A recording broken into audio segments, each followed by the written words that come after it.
오늘은 우리를 살리셨도다. 우리를 살리셨도다 라는 제목으로 우리 하나님 말씀 함께 나누도록 하겠습니다. 하나님은 사람을 지으실 때 그분의 상대로 지으셨는데 지금도 여전히 하나님은 우리를 사랑하시고 사랑의 상대로 대하시고 우리를 구원하시기를 기뻐하시는 하나님이십니다. 그래서 하나님의 사랑의 절정이 예수 그리스도 우리 주님으로 우리를 찾아오신 것이고, 누구든지 이 사랑을 받아들이기만 하면 구원에 이를 수 있게 하신 겁니다. 하나님이 사랑하실 때 세상을 사랑하셨다, 이렇게 성경은 표현하고 있는데, 그 유명한 요한복음 3장 16절에서 말하는 세상은 죄 가운데 있는 세상입니다.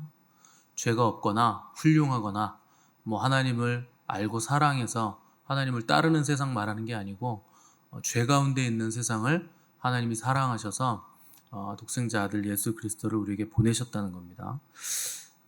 하나님이 우리를 인간의 형상으로 지으셨기 때문에 하나님이 인간을 사랑하시죠.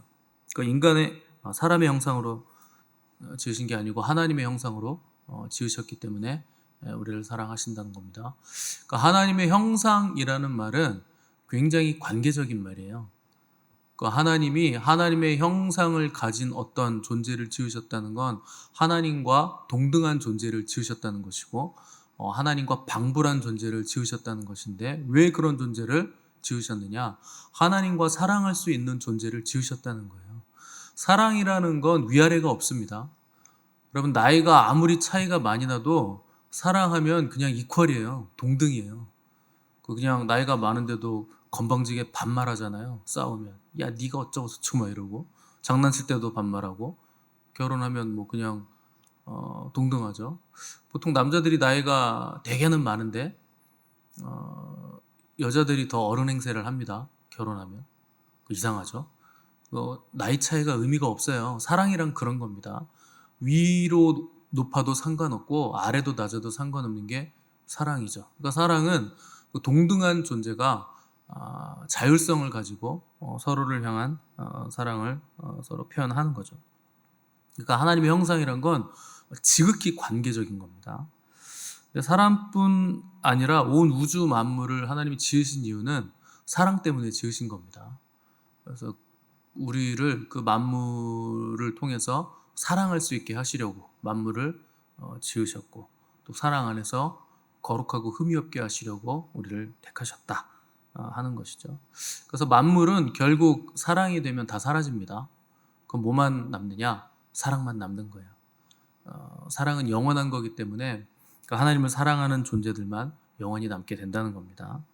근데 성경은 마지막 때 불법이 성함으로 사랑이 식어지리라 이렇게 얘기했는데, 사람들이 자기를 사랑하며 돈을 사랑하며 이렇게 표현하고 있어요. 사랑이 식어지는 결정적인 이유가 뭐냐? 자기 때문에 사랑이 식어진다. 자기라는 건 또 뭐냐?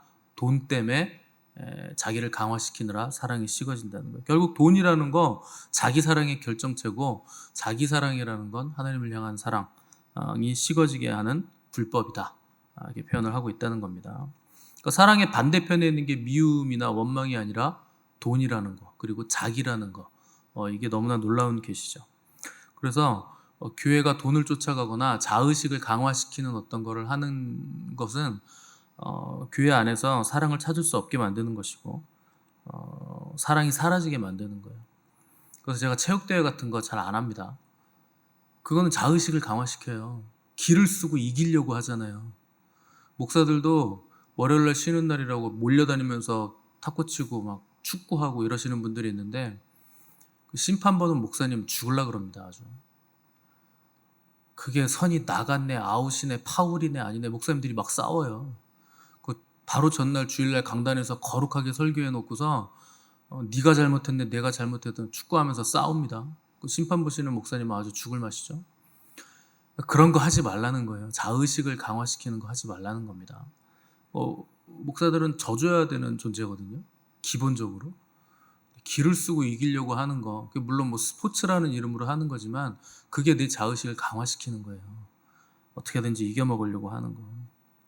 그래서 교회는 적은 능력을 가지고도 서로 사랑하고 주님의 말씀에 순종하고 이해하고 져주고, 그럴 때 교회의 사명을 다 하는 겁니다. 근데 돈 따라가고 자의식 강화시키고 경쟁하고 이런 것들을 하게 되면 사랑이 없어서 망가지는 거예요. 그래서 마지막 때가 될수록 교회는 뭘 해야 되느냐? 자기를 선택하는 능력이 아니라 사랑을 선택하는 능력을 키울 수 있도록 계속 가르치고, 그렇게 해서 하나님의 영광이 될 수 있도록 인도를 해줘야 되는 겁니다. 그 에베소서 1장에서 바울은 하나님이 우리를 창세전에 택하신 이유에 대해서 사랑 안에서 그 앞에 거룩하고 흠이 없게 하시려고 하나님의 기쁘신 뜻대로 우리를 예정하사 자기 아들들이 되게 하셨다, 이렇게 기록을 했습니다. 우리가 잘 믿어서거나 성경을 많이 읽어서거나 기도를 열심히 해서거나 우리가 하나님을 간절히 찾아서가 아니고, 우리가 태어나기도 전에 하나님께서 우리를 예정하사 하나님의 그 기쁘신 뜻대로 하나님의 자녀가 되게 하셨다는 거예요. 그래서 이게 은혜라는 겁니다. 우리의 힘과 노력이 1도 안 들어가 있는 거예요. 우리가 구원받은 게. 그래서 은혜라는 거죠. 창세전에 예정하신 하나님의 사랑의 구조 안에서 섭리하시고 택하셔서 구조를 입히심으로 우리가 여기까지 왔기 때문에 이게 은혜라는 거죠. 그래서 하나님 우리가 우주적인 이 교회의 구조 안에서 하나님의 사랑을 입어가도록 만드셨습니다. 그래서 그 사랑 안에서 온전하고 거룩해지고 흠이 없게 하시려고 우리를 교회로 부르셨다. 그래서 그 예정하심으로 지구상에 일어나는 모든 사건들을 하나님이 주관하고 계신다 하는 겁니다.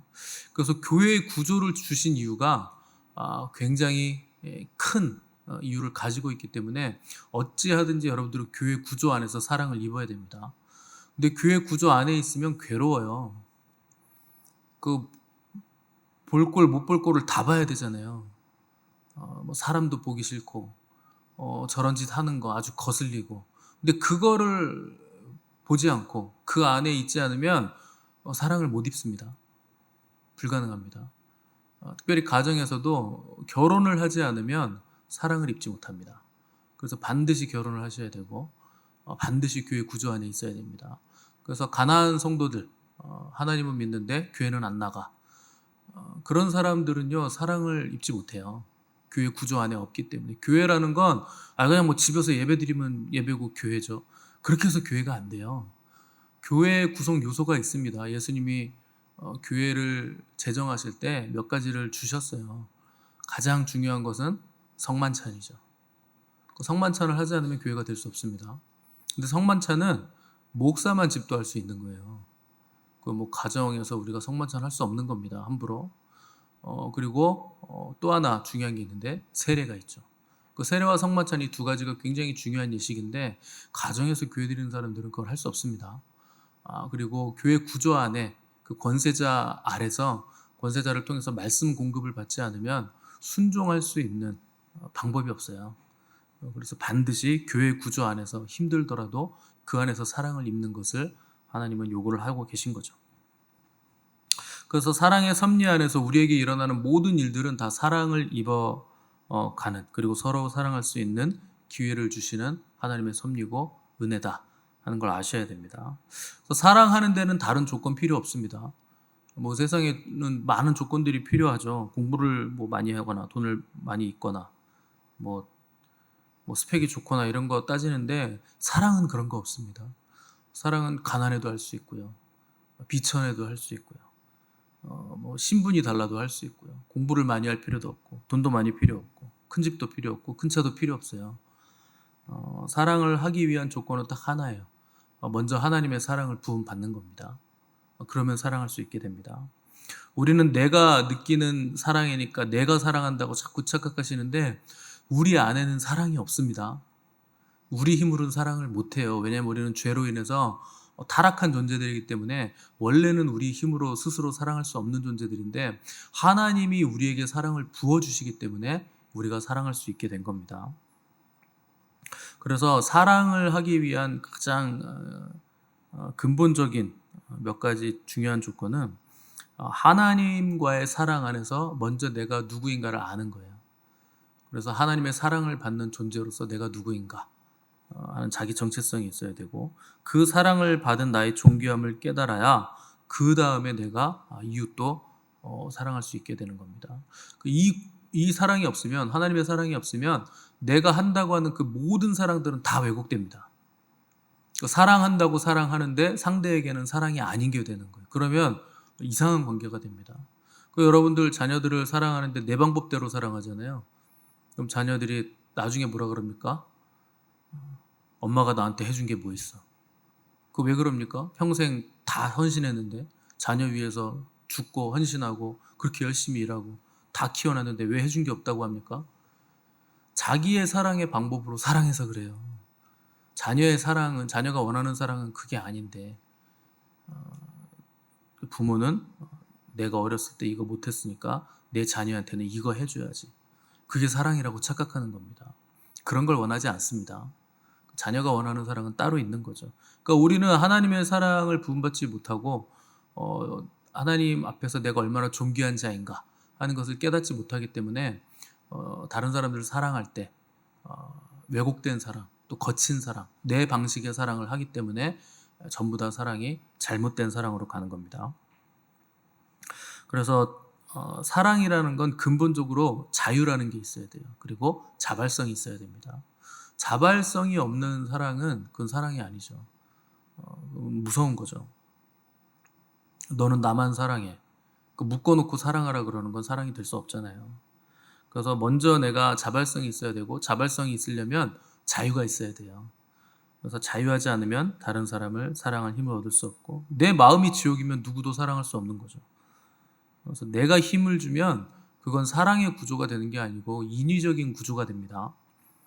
그러면 인위적인 구조는 결국 무너져요.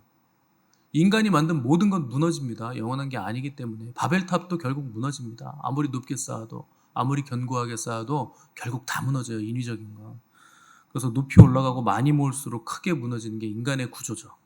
그래서 하나님께서 나를 부르신 자리에서 하나님이 주신 사랑을 깨달아서 하나님의 사랑으로 내가 할 수 있는 사랑을 하는 거, 그게 가장 좋은 길이라는 겁니다. 자, 오늘 본문에서 바울은 그는 허물과 죄로 죽었던 너희를 살리셨도다. 그때 너희는 그 가운데서 행하여 이 세상 풍조를 따르고 공중의 권세 잡은 자를 따랐으니 곧 지금 불순종의 아들들 가운데서 역사하는 영이라 했습니다. 우리가 예수 그리스도를 믿기 전에는 허물과 죄로 죽었던 상태였는데, 여기 허물과 죄로 죽었다는 건 자기의 죄로 인해서 죽어 있었다 하는 것이죠. 자, 허물과 죄로 죽었던 사람의 특징이 뭐냐? 2절 보시면 세상 풍조를 따른다, 이렇게 기록이 되어 있습니다. 세상 풍조를 따른다는 건 세상의 지배를 받았다는 것이고, 하나님의 가치관이 아니라 세상의 가치관으로 살아왔다는 거예요.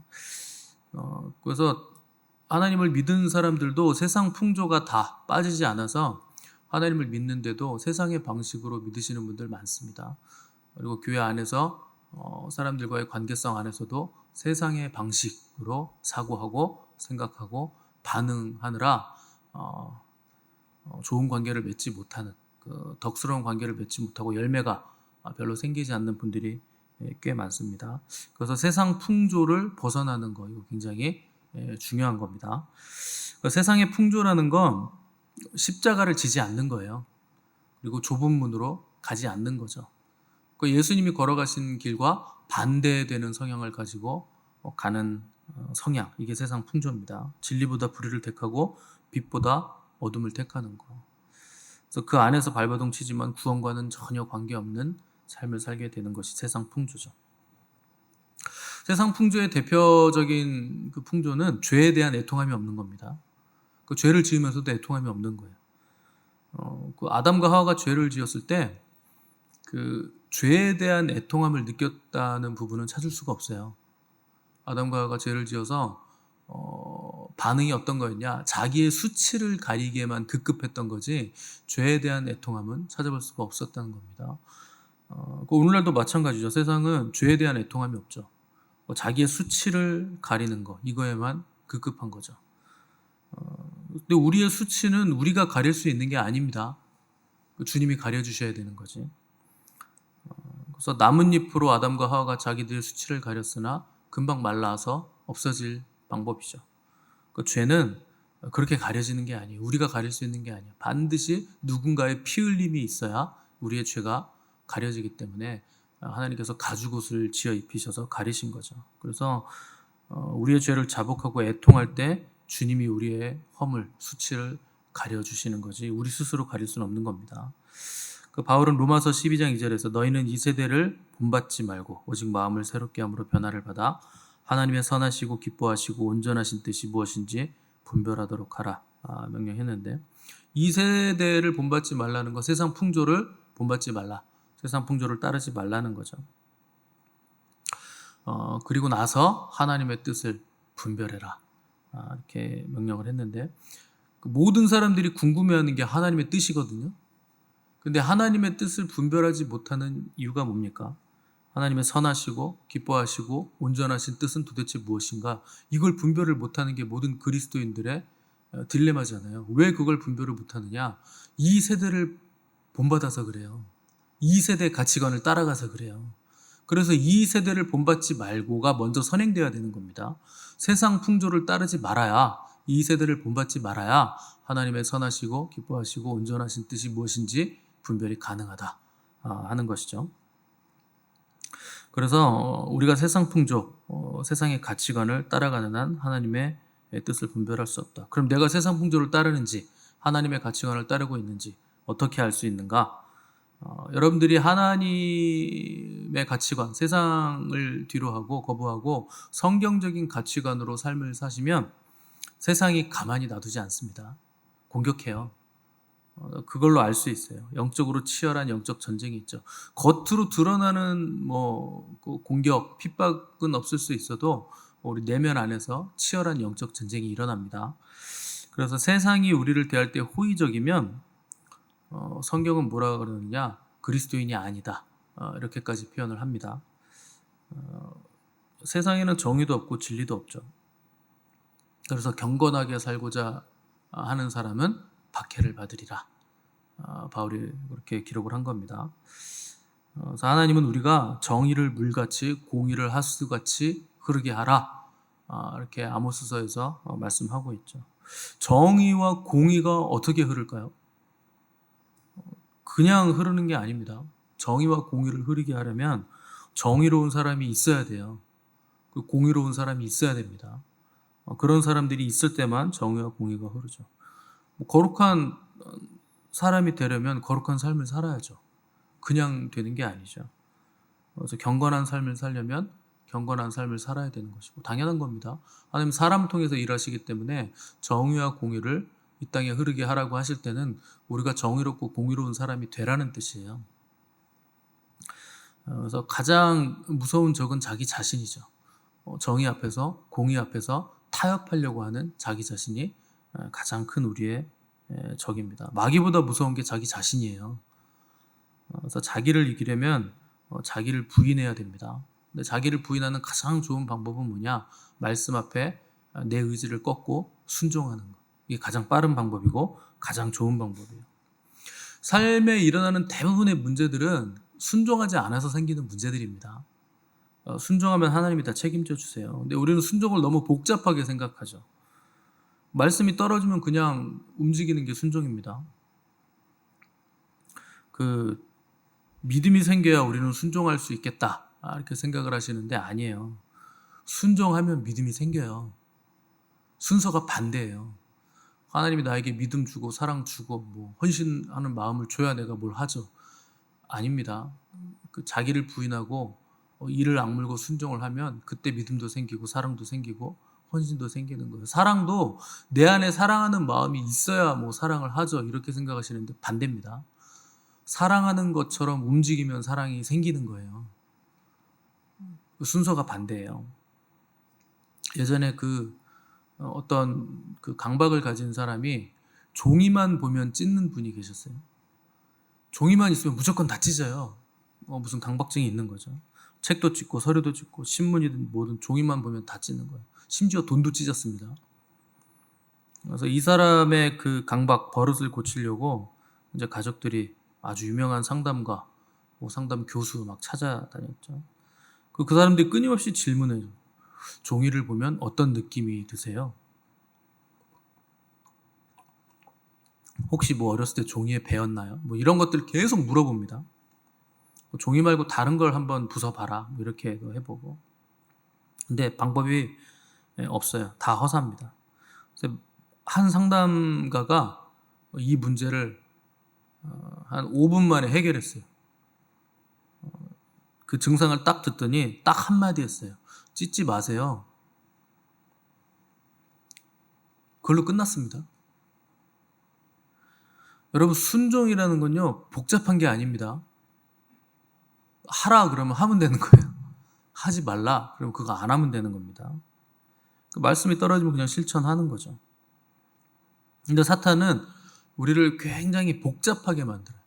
그래서 하나님의 말씀은 단순합니다. 근데 마귀는요, 복잡해요. 그래서 온갖 복잡한 이론, 논리를 다 가지고 옵니다. 그래서 신학자들이요, 엄청나게 복잡한 얘기를 합니다. 11조가 구약에 어쩌고 저쩌고, 신약에는 뭐 해도 되고 안 해도 되고, 온갖 복잡한 얘기 다 하잖아요. 예수님은 뭐라 그럽니까? 이것도 행하고 저것도 버리지 말아야 될지니라. 11조와 정의와 긍휼과 공의와 사랑도 버리지 말아라. 11조도 버리지 말고 사랑, 정의, 긍휼, 공의 이것도 버리지 말아라. 예수님 심플하게 말씀하시잖아요. 근데 뭐 구약에서는 제사장이 어쩌고 저쩌고 그게 뭐 11조가 뭐 레위인들이 땅이 없으니까 그랬던 거고 지금은 그런 시대가 아니고 어쩌고 저쩌고. 목사들도 그런 얘기 많이 합니다. 예수님이 그냥 하라 그러시는 거예요. 그리고 신약에는요 11조가 아닙니다. 드릴 수 있는 만큼 최대한 드려라가 신약의 헌금 원리예요. 10의 9조까지 10의 10조까지도 요구를 하시는 거예요. 그런 것들은 따지지 않고 온갖 복잡한 논리와 이론을 다 가져와 가지고 11조 안 해도 된다 결론 내놓는 거죠. 그러면 여러분 개척교회 목사들은요 굶어 죽습니다. 그 성도 몇 명 없는 목사는 그러면 어떻게 삽니까?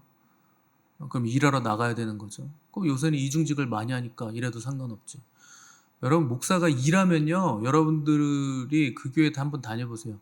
그 목회의 질이라는 게 굉장히 떨어지게 돼 있어요. 두 가지 일을 하는데 어떻게 목회의 질이 높아집니까? 당장 설교의 퀄리티부터 떨어지게 돼 있어요. 여러분 제가 일한다고 생각을 해보세요. 지금은 제가 하루에 8시간씩 설교 준비를 하는데 거짓말 같죠 여러분? 사모님한테 물어보시면 되잖아요. 여름에요 허벅지에 땀띠가 나가지고 하도 앉아 있어가지고 시뻘개졌어요. 막 누가 이렇게 핥히고 지나간 것 같아요. 네 줄이 이렇게 나 있더라고요. 왜 네 줄인지 모르겠어요. 누가 핥혔는지. 허벅지가 막 물러요. 앉아 있으면. 자랑하는 건 아닙니다. 제가 능력이 없어서 그렇습니다. 저는 그 설교를 잘하는 사람이 아니어가지고 많이 준비해야 되거든요. 근데 제가 일을 해보세요. 하루 8시간. 그럼 그때부터는 설교를 어떻게 합니까? 이런 핑계를 대겠죠. 이제부터는 제가 설교를 하나님이 주시는 말씀을 바로 받아서 설교하겠습니다. 아주 그냥 홀리하게 영적으로. 여러분 1년만 지나보세요. 맨날 똑같은 얘기 왔어요. 한 얘기 또 하고 한 얘기 또 하고 맨날 드는 예화도 똑같은 예화 들고 똑같은 없어요. 사람은 그렇게 무궁무진한 존재가 아니에요. 반드시 성경을 연구하고 공부를 해야 돼요. 그럼 11조 하지 말라 그러면 목사가 어떻게 말씀을 연구하고 묵상합니까? 불가능하죠. 그래서 하나님이 오실 때는요 심플하게 오세요. 근데 마귀가 올 땐 복잡하게 와요. 그래서 복잡한 생각이 막 들잖아요. 예수의 이름을 명하노니 마귀는 떠나갈지어다. 속삭이는 더러운 영은 떠나갈지어다. 한마디 하시면 되는 거예요. 그럼 심플해집니다. 대개 사람들이 하나님 말씀 딱 떨어지면요 곧바로 순종 안 하잖아요. 그럼 어떻게 되는 줄 아세요? 이게 하나님의 음성이 맞나? 하루만 지나면 그런 생각이 듭니다. 이게 하나님의 뜻이 맞나? 점점 흐려지고 복잡해지죠. 그러면 물 건너간 겁니다.